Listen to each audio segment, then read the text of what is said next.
She says, look, your shirt's wrinkled and it really doesn't go with this tie. Wear the tie. It'll make you feel confident. It's a nice present for you. So he goes back to the hotel. She goes to the North Tower. She dies. He's alive. How on earth are you supposed to say giving that tie was good or bad? You have no idea what's going to happen downstream from the things that occur. So I know this guy who has a podcast, and years ago, he like snapped his Achilles and could barely walk.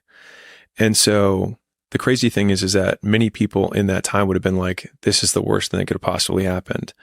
But because he had snapped his Achilles, he was like, well, I have to make the best of this. I have to do something. I might as well stick with that podcast that I said I was going to start. And then years later, he became a top 50 podcast in the world.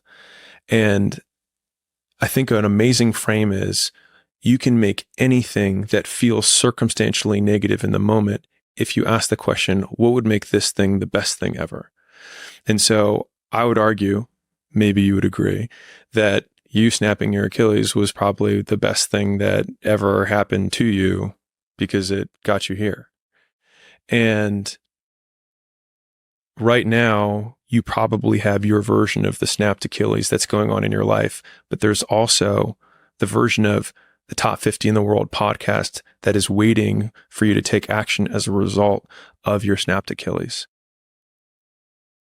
I always had this problem with